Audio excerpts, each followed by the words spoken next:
লাঞ্চের মেনুতে ডাল ভাতের সাথেই হোক বা বিকেলের স্ন্যাক্স হিসেবেই হোক, চিংড়ির পুর দিয়ে মুচমুচে পুঁই পাতার বড়া বা পকোড়া বেশ জমে যায় কিন্তু।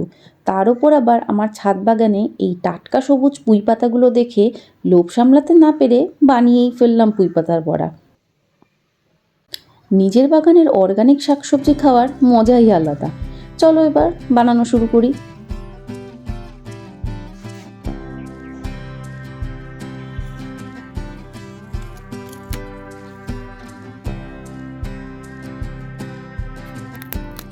এই রেসিপিটার জন্য আমি প্রায় 10টা পুঁই পাতা নিয়েছি। আর পুরের জন্য আমি 2 টেবিল চামচ আদা কুচি, 2 টেবিল চামচ রসুন কুচি, 2টো মাঝারি সাইজের পেঁয়াজ কুচি, 2-3টে কাঁচা লঙ্কা কুচি আর 100 গ্রাম মতো ছোটো চিংড়ি নিয়েছি। ঝালটা তোমাদের স্বাদ মতো বাড়িয়ে বা কমিয়ে নেবে। আর 4টে সেদ্ধ করা আলুকে হাত দিয়ে ভালো করে মেখে নিয়েছি। এবার চিংড়ি মাছগুলোকে একটু নুন হলুদ মেখে কড়াইতে সর্ষের তেল দিয়ে একটু ভেজে নামিয়ে নেব। খুব বেশি ভাজবো না, তাহলে শক্ত লাগবে খেতে।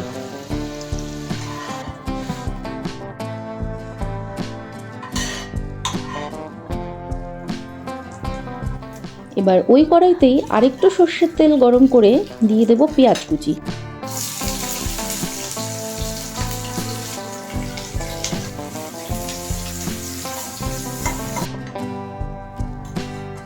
একটু ভেজে দিয়ে দেব রসুন কুচি, আদা কুচি, লঙ্কা কুচি, 1 টেবিল চামচ নুন, 1 চা চামচ হলুদ গুঁড়ো, 1 চা চামচ লঙ্কার গুঁড়ো আর 1 চা চামচ জিরে গুঁড়ো।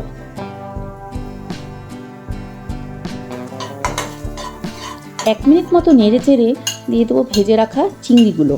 সব একসাথে মিশিয়ে নিয়ে দিয়ে দেব সেদ্ধ আলু। এবার সব কিছু খুব ভালো করে মিশিয়ে 3 থেকে 4 মিনিট মতো রান্না করে নেব।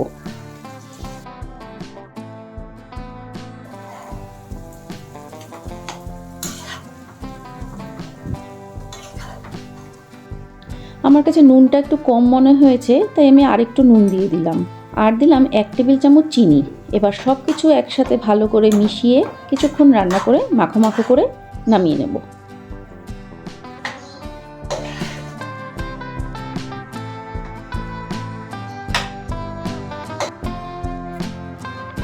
এবার ব্যাটার বানানোর পালা। একটা বাটিতে 2 কাপ বেসন আর 1 কাপ চালের গুঁড়ো মিশিয়ে নিয়ে এর মধ্যে 1 চা চামচ নুন, 1 চা চামচ হলুদ, 1 চা চামচ লঙ্কার গুঁড়ো আর 1 চা চামচ চিনি দিয়ে ভালো করে মিক্স করে অল্প অল্প করে জল দিয়ে ব্যাটারটা বানাতে হবে। একবারে বেশি জল দিয়ে দিলে অনেক সময় ব্যাটারের ঘনত্ব বোঝা যায় না আর ব্যাটারটা পাতলা হয়ে যায়।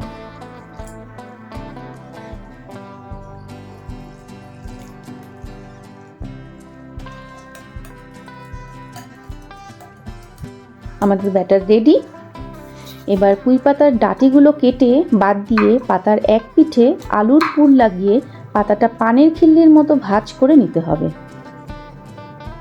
তোমরা তোমাদের ইচ্ছে মতো শেপ দিতে পারো।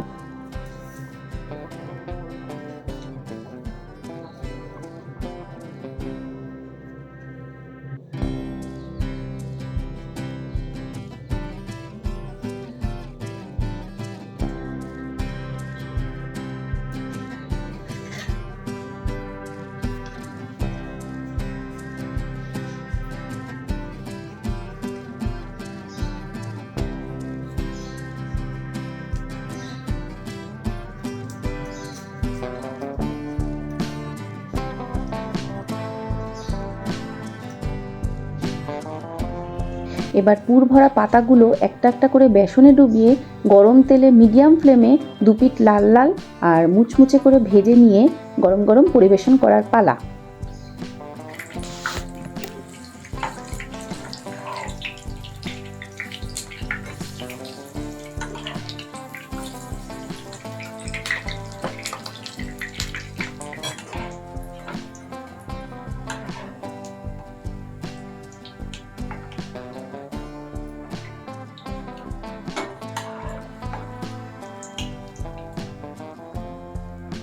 আমার আজকের এই সাধারণ অথচ সুস্বাদু মুখরোচক রেসিপি তোমাদের কেমন লাগলো জানিও। ভালো লাগলে একটা লাইক আর কমেন্ট করার অনুরোধ রইল।